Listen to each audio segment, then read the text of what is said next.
and it seems to have worked out so far. It sure did. This is a Thrawn panel, so let's just dive right in. Now, I got into this comic nerd sphere backwards. I was raised on movies first. I didn't get into comics until I was in college, but I was really, really obsessed with Star Wars cartoons, Dave Filoni's Clone Wars, and then Rebels. Can you describe the very first time you saw Thrawn in Rebels and what that was like for you? Yeah. Well, I got called in to Lucasfilm. Well, actually, they invited. Okay, all right. Help me. You want the long answer? Sure, I want the long I want all of the answer. details. September of 2015. We were at Salt Lake City, I think. Salt Lake City Comic-Con. Went out to dinner with some of the other authors, including Pablo Hidalgo, Lucasfilm, one of the story group people. And during dinner, as authors are wont to do, we commented, by the way, if you want to do any more Star Wars books, I'm available. And Pablo gave the patented, which is Lucasfilm for, yeah, okay, I heard you, whatever. My agent, by the way, had been talking off and on, nudging the Star Wars editor for the last 6 months or so, maybe more occasionally. Tim's available for more Star Wars books. And she would say, yeah, we know. Okay. So about 2 weeks after Salt Lake, I get an email from somebody at Lucasfilm saying, we'd like you to come down to San Francisco and discuss Star Wars. Discuss Star Wars. Okay. For various scheduling problems between them and my schedule and such, we couldn't get this to work until mid-November. So I'm doing little emails as we go on to this thing, and I'm getting little bits and pieces of hints. Okay, Dave Filoni's going to be there. Okay, that's very interesting. He's budgeted 2 hours for this chat about Star Wars. Dave Filoni doesn't have 2 hours to spend for anything at this point. He's right in the middle of Rebels. Story group may be showing up. Okay, it's getting more and more interesting. But they will not tell me what's going on. I'm nudging them and getting nothing back. And then the kicker, I get to San Francisco, I'm waiting for my luggage, I check the email one more time in case they told me to take a cab, in case they decide to send a car. And I get this email from them, oh, by the way, at the meeting tomorrow, there may be a film crew, is that okay? Film crew? So did the film crew know before you did? Very possibly. Everybody in the Presidio may have known more before I did. So, okay, film crew. All right. I get to Lucasfilm. The liaison who handles the books, Jennifer Heddle, invited me to come in a little bit. It was a 1 o'clock meeting or something.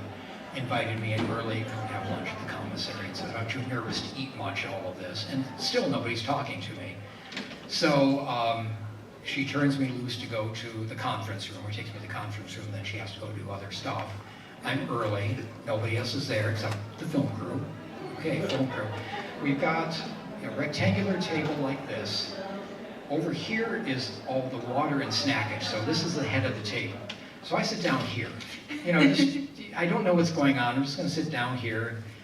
And people start coming in, story group people. It is always a, hi, I'm so-and-so, big fan. Okay, I'm not in trouble. I know I'm not in trouble. I have no idea what else is going on.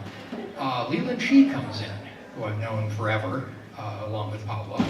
And we greet each other and say, Leland, do you know what's going on? He says, oh yeah.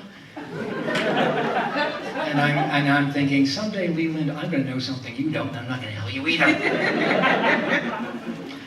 And he and Pablo say, oh, let's move you up the table a little bit to here. Okay, I'm now right by the head of the table, which not coincidentally is where the film crew has pointed their camera. Okay, the room starts filling up, some more story group people come in, and finally, Carrie Hart and Dave Filoni come in. They sit down at the head of the table, and then Dave drops the bombshell that Thrawn is going to be the major villain in season 3 of Rebels. And it was awesome. So I think I said the internet will melt, but I'm not quite sure. They took me downstairs. I got to see Thrawn's entrance into, with Governor Price, into the Star Destroyer's first appearance in the show. And we talked about the character a little bit.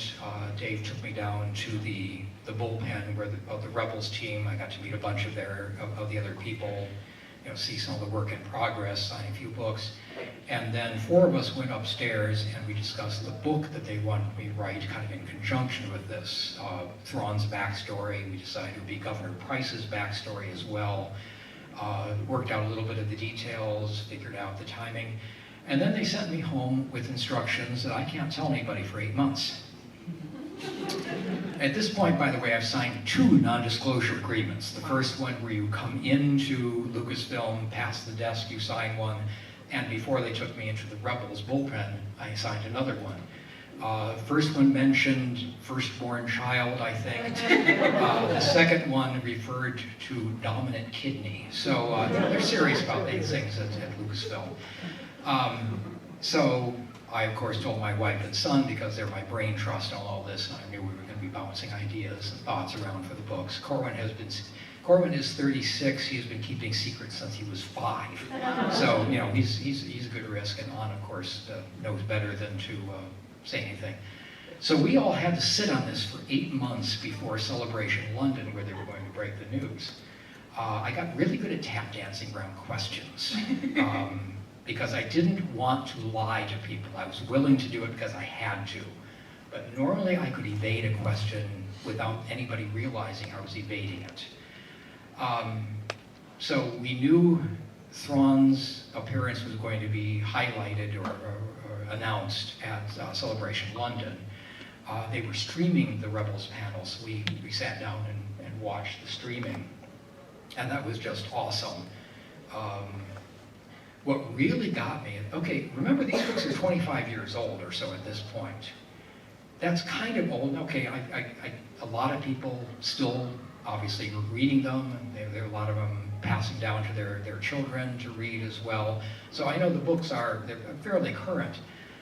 But in that, the trailer for season 3, you have Price saying, "I need someone who sees the big picture." You have a shot of Thrawn in the distance, you can't tell anything, and the audience is already figuring it out. You can start hearing the starting, and then when he walks out of the shadow, and the crowd just went crazy. I thought, okay, man, I better deliver on this book. It was 1989 all over again. Man, I better get this one right. It was very interesting because I remember, first of all, one of the things the story group had mentioned, many of the people, and Dave Filoni actually said after the trailer in London, these people grew up with the Thrawn trilogy and the other Legends books. It's part of their Star Wars experience. So I knew they're not going to bring Thrawn in and mess him up. There's no point to doing that. They grew up with this character. They are going to do the best they can. They're going to do right by him. Contrast that with some of the fears and cautions and things we were seeing on the internet. I remember one in particular, somebody saying, they're going to ruin the character because he's going to have to lose to teenagers every week. Which was a valid concern. But what they did was, Thrawn will let them have their little victory because he's gaining knowledge, information, he's playing the long game. And once the show started, I mean, there may have been comments like that, but I never saw any more. The people, the viewers had figured out, okay, he's letting them win something, feeding their souls, their sense of confidence, while he puts the pieces together for the ultimate trap, which they had him do. So I was very impressed with what they did with Thrawn. I continue to be impressed in season 4. Yes, Thrawn and Ezra are still alive. And anybody who has not seen season 4 who is planning to. Oh, you don't cover your ears. all I will say is that it looks bad at the end, but Dave Filoni has said that those two characters do survive that final scene. I have a 2-book continuation from that if Lucasfilm lets me do it. Right now they're all on hold waiting for decisions on, waiting for a final episode 9 script, so, because that's going to affect possibly everything else that's going to be coming out in the future. And we have to find out if Dave Filoni or somebody else has other plans for Thrawn. If they do, I will probably have to modify what I want to do to fit into all those parameters. If they decide, hey, we're done with him for the moment, knock yourself out, my editor already likes the outline. So years ago when we first started this, we had talked about Thrawn, followed by Thrawn alliances, and the thought had been, well, maybe 3 books. I pointed out something our son had said. I pointed out to my editor, we already have a Thrawn trilogy. If we have another Thrawn trilogy, it'll be confusing. We got to have at least 4 books, so it's a Thrawn tetralogy. The editor turned to one of our colleagues and said, "See how smoothly he does that?" At lunch a couple of weeks ago in New York, I mentioned we were talking about another book, maybe a filler while we're waiting for everything else to happen. And I said, that's going to be a Thrawn pentalogy at this point, you realize. And she said, hey, you can do a Thrawn septology as far as I'm concerned. So we got a semi-commitment for 7 books. So the other really exciting thing is they have in these specials for the Blu-ray of season 3, they've got part of that, me being told about that. So, does that make me canon now? I haven't gotten a straight answer from anybody. So I know a lot of people were upset over the absence of Helion in the book, but I really, really loved Eli Vanderbilt, so much. I thought he got to the core of what a lot of our heroes from Star Wars are, which are these folks from the Outer Rim who don't know the big life and flashy cities, who want adventure but are also responsible and good-hearted people. And I wanted to ask you a little bit about Eli. What makes him a really good counter to Thrawn? Well, a lot of people wanted Pelion to be back in the book. The problem was the dynamic is so different between the Thrawn trilogy and the book Thrawn. In the original series, Thrawn is in command, in charge. Pelion is subordinate and student. That wouldn't be the case in the book, therefore, in the more recent book. Therefore, there's not really much point doing it. It's going to be a different dynamic anyway, so why not bring in somebody different? Eli was one of, I liked him as a character. This is our, again, as Pelion was, Eli is our view of Thrawn. We could see inside Thrawn's mind in the book, but Eli is really our point of view character. And the idea that this guy doesn't have a reputation, I'm not happy with having my career hitched to his, and then the gradual understanding of not only is this good for my career, this guy knows what he's doing, and he's down deep a good person, or at least I understand his motivations and such. So the idea of Thrawn is the same character, but we're going to watch Eli grow as he figures this all out. So he was a really fun character to work, again, in the counterpoint to Thrawn. The other thing I should mention, since a lot of people bring this up, is the Holmes-Watson type of thing. Yes, there is some of that, with one really major difference. When you read the Sherlock Holmes stories, he has no patience whatsoever for anybody else. There are scenes when he will say to Watson, "What do you see?" And Watson will go through his deductions, and Holmes will say, "Yeah, very good. You missed everything of importance, but not bad." Thrawn is willing to teach. If you're willing to learn, he is willing to teach. I love that came out of frustration for Eli a lot of times too. He's like, "Why are you even asking me, dude? I don't know." And he's like, "But I know you know. I know that there's good in you. I see a whole bunch in you that you don't see in yourself." And it was mind-boggling. I've always seen Thrawn so ruthless and mean, because again, my introduction was in the cartoon, so coming into this book and reading it and then going back and reading the trilogy, I was like, man, this is more of a person who's just chaotic and neutral. And he's willing to go where the dice roll, and if he sees an opportunity for himself, he's going to take it. Well, Thrawn, though, is not chaotic. He knows what he's going for. It's just not something he has told everybody else. So, and they get some of that out in the book, a little bit more in the Hand of Thrawn duology of what his goal is. And it may look chaotic from Eli's or even the Emperor's point of view, but he has a fixed goal that is worth it to him. And once you understand that, all of his other stuff starts falling into place. I want to talk a little bit about the voice, Max Thompson, who, my gosh, embodies this character so flawlessly from my eyes. For you, not just hearing his voice, but having him give an entire tone and the direction kind of to Thrawn. What was that like, either meeting him or just getting to hear Thrawn's voice outside of your head?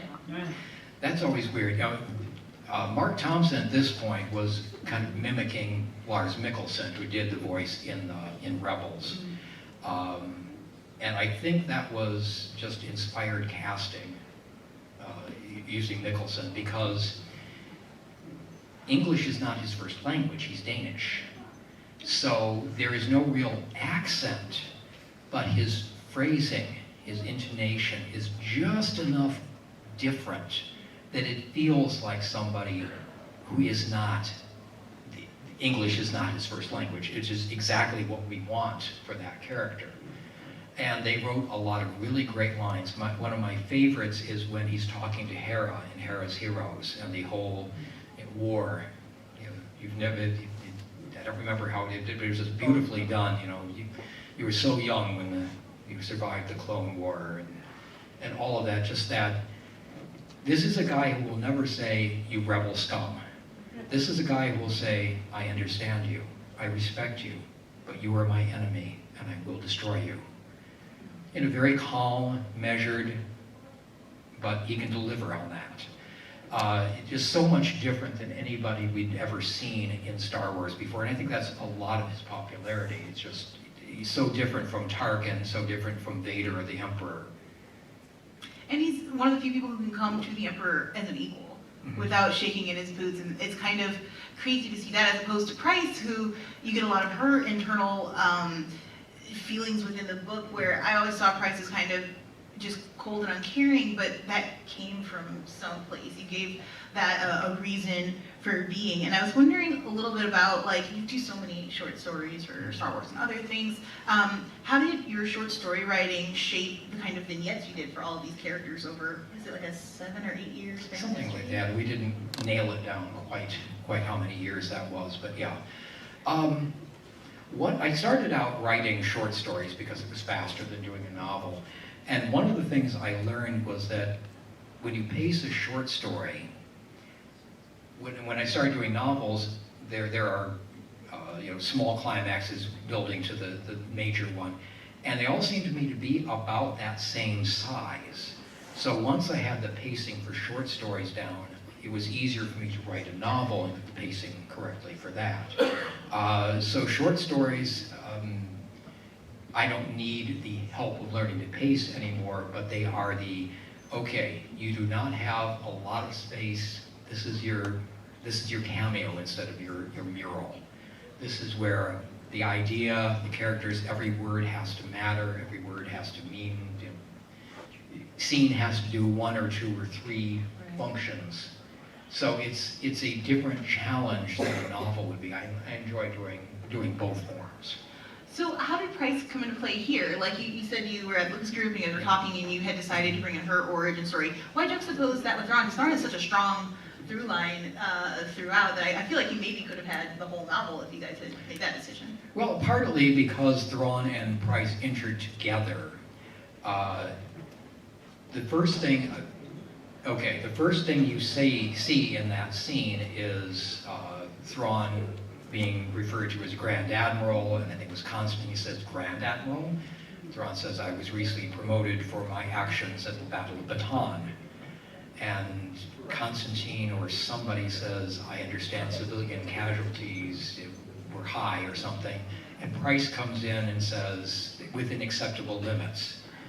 So I've watched this clip at Lucasfilm. My first thought is, that doesn't sound like Thrawn, civilian casualties. Thrawn is covering for someone. He's covering for her. And at that point, I knew I had to do both stories to watch how they got to that point. And I also wanted to show the parallel. This is how an honorable, clever person rises to power. This is how someone who's unscrupulous and has been made that way by outside forces rises to power. You know, everything she was, if they just left her alone, they would not have had their butts kicked. So just to watch, this is how she had to rise. This is how he rose. And they wind up at the same spot at the battle. That's amazing. Holy cow. Okay, I'm going to turn it over to you guys now. You can just raise your hand. Somebody in the corner way back there started out, so. Yeah, it's my understanding that when you wrote Thrawn, it was still compatible with the original Thrawn trilogy. Mm-hmm. So it was compatible in both canon and expanded universe. As far as I'm concerned, I'm writing the same character in all the books. It's just the different background. In the new Thrawn, he's not in command. He's got to deal with superior officers. He's got to deal with the whole course and politics thing. As far as I'm concerned, you could bring all of my other books back into canon, and there'd be no conflicts, no bringing back or no having to tweak anything. It would all fit together, and that was by design. I don't want to have anything out of. It would have to be explained or tweaked away or whatever. So at this point, then, Heir to the Empire is still could fit into canon. You could bring it back. As far as I can tell, and I haven't really studied this much, it looks like there's about a 1-year gap in their new history where you could drop the Thrawn trilogy. You could easily say, okay, Jason and Jaina died young, and then Ben came up after that. It's early enough before episode 7, you can make it fit. Whether they actually will do that someday or not, I have no idea. When they announced, were you aware when the whole Disney Lucasfilm deal was happening to you, were you aware that they were going to, discard pretty much make it all legends? Were you aware of that, or? It's always been understood that the question for those who could hear was, did I know they were going to turn all the expanded universe into legends? Whenever you go into a franchise like Star Wars or Star Trek or something, it's with the understanding if they come up with something else high up, your stuff will be thrown under the bus if necessary, be overwritten, etc. Everybody who'd done a backstory on Boba Fett got all that lost in the prequel movies, for example. We knew if there were going to be new movies, something like that might happen. Again, if it's not overwritten, you can kind of pretend it still exists. It's like, is what? The Kenobi book. Think of Robin Hood. I mean, Robin Hood is a legend. We still write stories about him or make movies about him and such, sometimes with good accents, sometimes without. So, it's a legend, but we still tell stories. However, if tomorrow somebody found a letter near Stonehenge from Prince John, the Sheriff of Nottingham, saying, of the right era, I've had it with this Robin Hood guy, I want his head on a pike, and Friar Tuck's and Little John's. At that point, suddenly it's not legend anymore, it's part of history. And that is what Lucasfilm can now do with anything. They can bring back Thrawn. He's not a legend anymore. We found documents that he really existed, type of thing. So by calling it all legends, they've got the best possible situation for what they might want to do in the future. And remember, the only other way to do this would have been to go through everything and said, okay, this is canon, these 3 aren't canon, this is canon. To do that, they would need to know exactly what they wanted to do with Star Wars for the next 50 years. We're lucky if they're a year ahead at this point. So they've made it about as easy and as painless as possible for everything, and to be able to bring stuff in. And again, if it hasn't been overwritten, it's part of what we'll call headcanon. Yeah. My basic question is, how did you develop Thrawn? Is he a cross between military generals and history or whatnot? Who see things through art and cultures to know your enemy? I'm wondering, how did you develop them? Okay, the origin of Thrawn. Yes. Back when I was first offered the trilogy, along with capturing the feel of Star Wars, I also wanted to do a story that was felt like Star Wars, but was not what George had already done. So no Death Star, no super weapon, no Vader type, no Emperor type. Okay, who am I going to have for my villain? Well, Vader rules by fear. Emperor rules by manipulation. How about somebody who leads by loyalty? We've never had that in the Star Wars universe on the Imperial side. And that's a more dangerous villain because his troops will fight for him whether he's in the room watching over their shoulder or not. So, okay, what is the kind of leader the troops will be loyal to? Tactical, strategic genius, so you know they're likely to win whatever battle they go into. Keeps his emotions out of things so he will not waste troops on a fit of pique, or when he's clearly losing, pull them out, pick another time and place. Willing to take suggestions from subordinates, not to get the ego out of the command structure. A bunch of things like that. And then finally, because the Emperor in the movies doesn't seem to like non-humans in leadership roles, make him a non-human. Because if he can make Grand Admiral, he must be something extra special. And Thrawn really just falls out of that equation. I know it's simple when it's explained. The art thing, I wish I had an epiphany on that, but it was more of a, well, the Jedi use the Force, and it's something nobody else understands, but they can't. How about something he can use as a tool that no one else really understands, but he does it very well? And that's where the artwork and the understanding of culture through its art came from. I know it's so easy. In kind of the post-Legends time, I've noticed with almost all of the Star Wars writers, there's much more of a blend of 21st century Earth. And Star Wars for years had just enough, but there seems to be a lot more. Is that something that's been kind of, not explicitly stated, but like fit this in to make it more of our world here, or is it just the style you think some writers are using? That's always a danger, because we look at a lot of classic science fiction, you can see the 1950s America in it, and it feels odd. We're stuck with our language, we have to do that, and with common words. It used to be avians, now they've decided to go back to birds because that's a little more understandable to the audience. Putting the culture, 21st century culture, and I try to avoid that because I don't want it to feel dated or anchored to this era.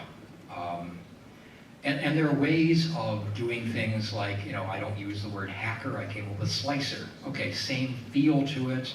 I talk about a cloak and blade thing instead of cloak and dagger. Something that is understandable to the readers, certainly in context, but not so connected to now. I've not gotten any kind of anything from above saying you need to do all more of this. I think that's just the writers themselves trying to do that, or and I don't know if they're being encouraged by it already. I've not gotten any memos. I would give them the same speech I just gave you, that that's not a good decision.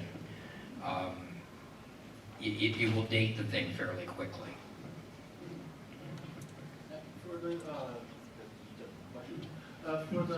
Nogri, when you came up with the species, how did that come about? And also, was the character in Rebels, because they don't really say that the species was that was hunting, then was that actually the Nogri? The question was on Nogri. Yeah, Rook in Rebels is a Nogri.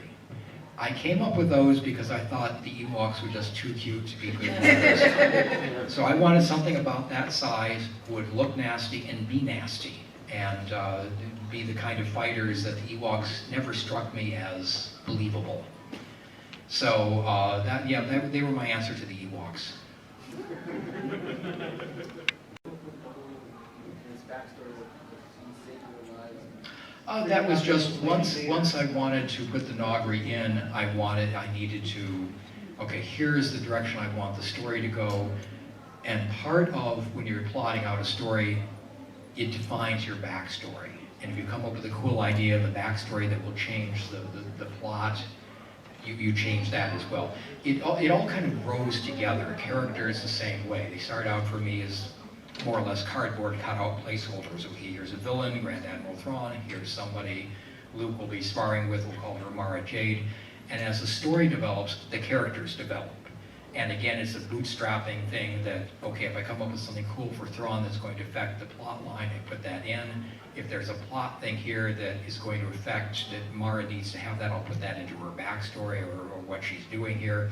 So everything, I have the bare bones of the ideas, and then they all grow together until the final outline and then eventually the final book. And a lot of stuff gets added after the outline. As I work the story, my subconscious is usually a couple of chapters ahead of me, and a lot of the little pieces will come together. It's a really weird feeling to have a throwaway line in chapter 3, and in chapter 8 you say, oh, that's what that means. That's how that hooks into everything else, because I had not realized that back in chapter 3.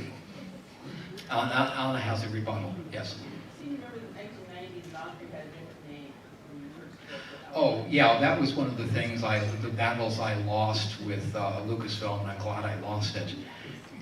Vader had been described as a Dark Lord of the Sith in the novelization. Nobody knew what Sith were, so the Nogri, I called them Sith to begin with. And they said, well, George may want to use the Sith at some point, so you find a different name for them.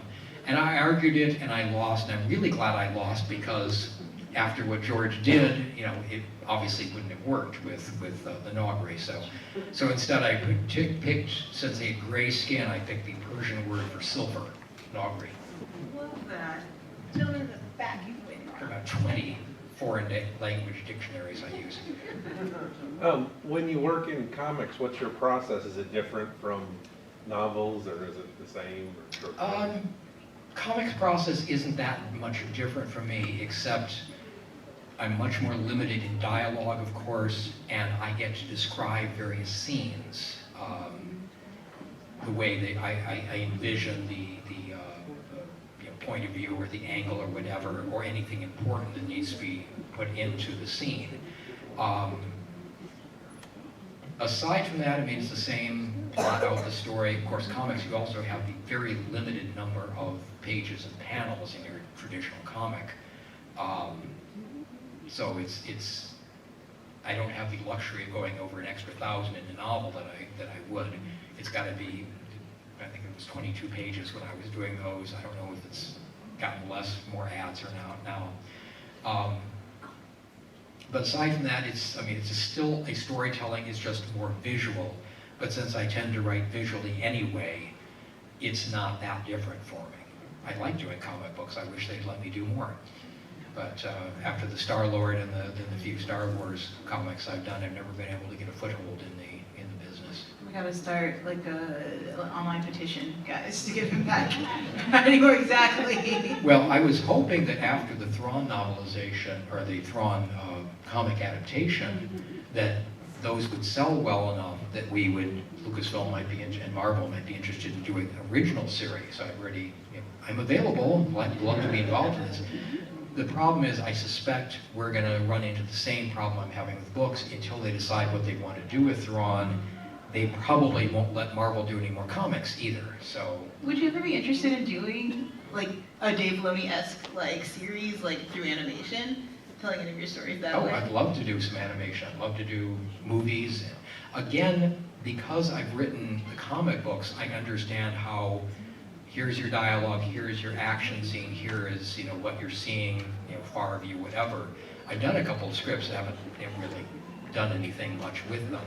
So I do know the format for that. I'd love to be involved in film, TV, or whatever. Hollywood tends to think that novelists don't know how to write movies or TV, and they're not wrong on a lot of that. However, I think there could be lots of, especially when you're doing something with somebody's book or character, bring the author in with someone who knows how to do the screenplay. You guys work together. And some of the best movies have come out, adaptations of books have come out that way. Totally, and Martin has her own TV show. Like, come on, I was ladies fighting in Star Wars verse. I'm ready when they are. Have you ever tried to push for more of your characters that you created to be re-included? Let me guess, Mara Jade? That's usually the one that's brought up. Mara Jade would be a cool adaptation. There is, I'm of course open to bringing in any of my other characters. The thing is, it has to be done organically. It has to make sense within the context of it. I am not going to try to have a scene and just have Mara walk along the background just to get her in. There's no point to that, and that's not really fair to anybody else. I don't know what they're going to let me do, if anything, in the future with other characters. However, you know they've got to be looking at Thrawn's popularity and thinking, what else has this guy done that might be useful? The bottom line is that Disney and Lucasfilm are not nonprofit companies, despite what Lone Ranger and Mars Needs Moms might lead you to indicate. If they see Thrawn as making the money, they will keep him around. If they see Mara Jade or another character as making the money, they will likely do something. As long as I'm making the money, they'll keep me around. And probably not afterwards. So all of this is in flux. All these characters, these books are owned by Lucasfilm, which means they could have 5 projects in the works right now, and I would not know about it. They don't have to talk to me. They don't have to get my permission. Sadly, they don't have to pay me anything. But I would love the bragging rights. So it's a matter of give them time, let them see what's going on. Dave Filoni is very much a golden boy over there, and deservedly so. He's done some great work for them. He likes Thrawn. He grew up with my characters in my books. The story group, same sort of thing. When we heard about the Disney buyout, one of my fears that it really, I mean, okay, they're going to make new movies. They may, move our stuff into it turns out legends and such. That's okay. My great fear at that time for the first week or so was, I would really hate someplace 10 years from now to run into some Disney executive who would say, if we'd known about your books, we could have used some of that. That's losing by default. However, the internet went infinitely crazy right away with, bring the Zahn books in. So I figured, okay, they cannot avoid the fact that I wrote these books. If they decide not to use them, that's their decision, their property. I just don't want to lose by default. And so we've got Story Group, we've got Dave Filoni and the Rebels team, they've got a lot of other people who know about the books, know about the characters. I've got the best advocacy I could ever possibly have at Lucasfilm. And again, if they decide not to use something, that's fine. Their property, they're right. But I've got the best, the people who like the characters are in charge, and this is a good thing. Thanks. Mr. Zahn, last year I was at your panel in Phoenix, and you did a very cool Star Wars version of Do Re Mi. And I wanted to share the words with my husband and friends, but then I quickly forgot them. So I was wondering if you might be willing to share that with us again. Let me see if I can remember them. Hang on.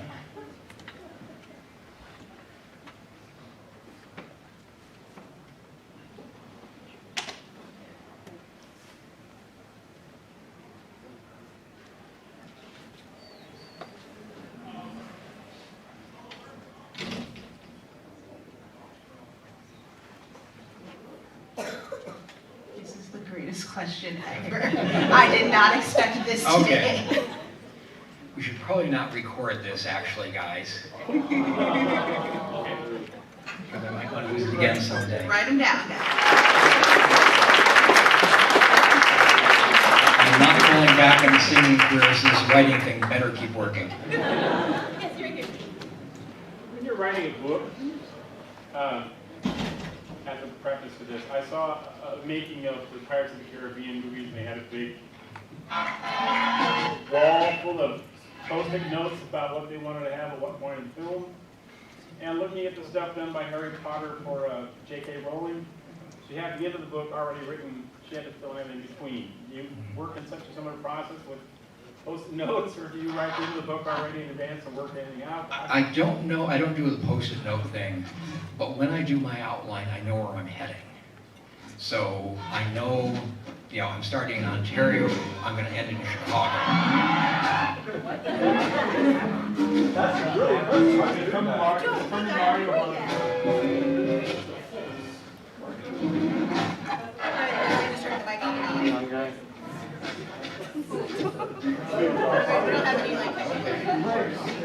Tech folks? Saltwater squirt guns, anything? Wow. Okay. Do you ever randomly put music in the middle of your books? Here we go. This just died. This just off. Oh, speaking of somebody else's. Yeah, it's picking up the feed from over in the Mario room. Oh, thank you guys. Okay, so that one's, Not a thing we can control. So yeah. okay, we can share this. Do your work. What was the question? Oh, okay, post-it notes, and I know where I'm ending the book by the time I finish the outline. I'm going to start in Ontario, I'm going to end in Chicago. So it's coming out of that speaker. So Yeah. Right. Do you have a timer around, or? We do not. It does not appear. And we can. That's just straight. Ready? What if you just unplug the speakers? I put it down I'm not touching any of the very expensive equipment as much as I love you guys. It wants to go well. Let's see if that will help.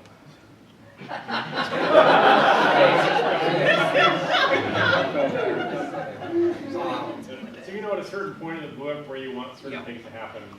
Yeah, I know I'm going to start in Ontario and end in Chicago. I know what I think the route will be. As I actually write and new ideas occur, I may vary that route, but I'm always heading to Chicago. So I know what foreshadowing to build in, what setups to do, because I know where the book is going to end. And with something like the Thrawn trilogy, I know where the whole trilogy is going to end. Oh, wow, that's great. Okay. So yeah, I know where the ending is. I don't do the post-it note thing. I just I just thought it was an interesting idea for writing reminders. Turn right here, turn left there, go get milk. I didn't know whatever. At the end, typically at the end, especially with the Star Wars book,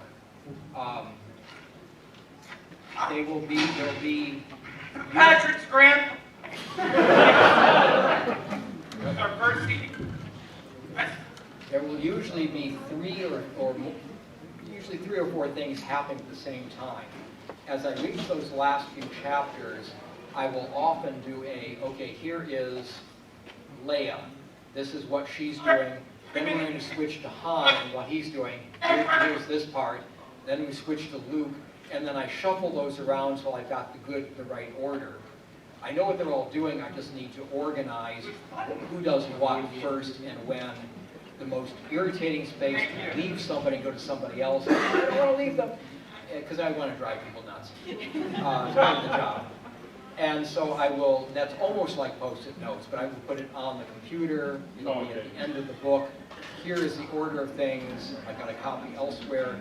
As I do this scene, I'll erase it from the manuscript or the next one, etc. So it's kind of a post-it note thing, but electronically, and really only to the end. When you're thinking about the book, do you ever see it in your mind as possibly being a movie while you're writing it? No, they wouldn't do this, yes, they would do that kind of thing. I see the books visually. I don't necessarily think, okay, how would this work as a movie? Can the special effects budget cover it or not? No, I was thinking character development.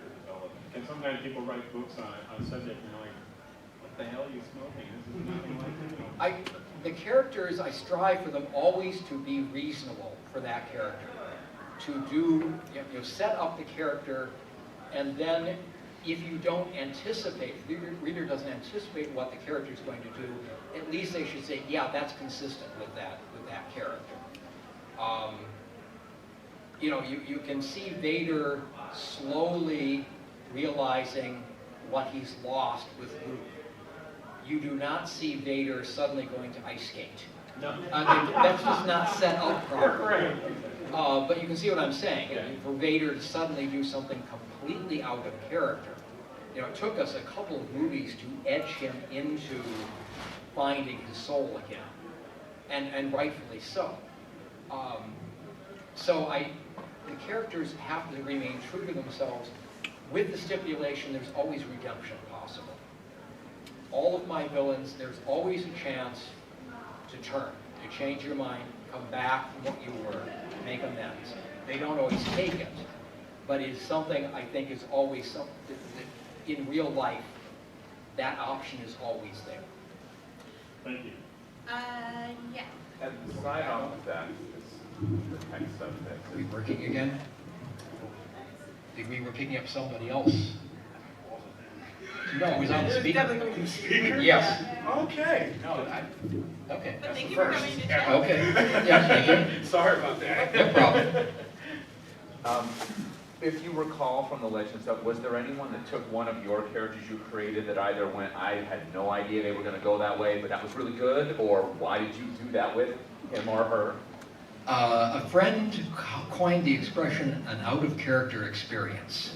When someone took a character and did not do right by them. There was a scene in particular that bugged me enough that I actually fixed it in the Hand of Thrawn duology, where Han calls Lando and Mara answers wearing one of Lando's shirts. This is not right for Mara, it's not right for Lando. It was completely wrong for both characters, and I don't know why the author did it except, well, I don't even know except.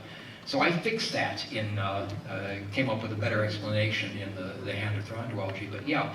Again, since everything I write, everything anybody writes in Star Wars is owned by Lucasfilm, we don't have any say on any of that.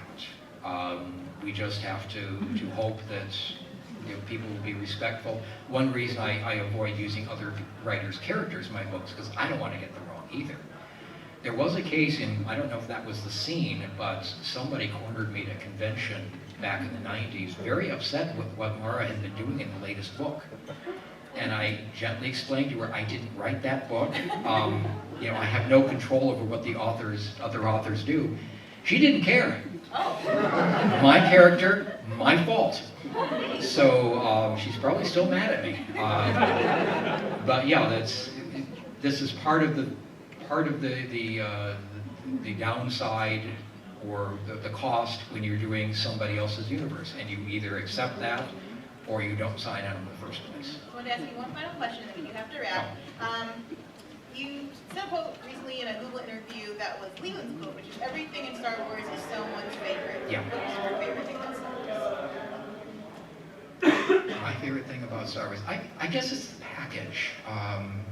Particularly the classic movies, George caught the chemistry, the lightning in the bottle between Han, Luke, and Leia. I'm not sure anybody's caught that chemistry since then in the movies. But he caught the chemistry. He had the right actors for the job. He had the story that would be the uplifting. He found that combination that I was talking about a couple of times earlier, all these notes that fit together to make this symphony. And I just like and appreciate the whole package, and the fact that I've been given the chance to play in that sandbox. It has been exciting, and if they don't let me do anything more Thrawn or anything else, I've had a great run, and thank you all for supporting me through all this time, and hopefully the career will continue, because I got a lot more stories I want to tell you. Thank you.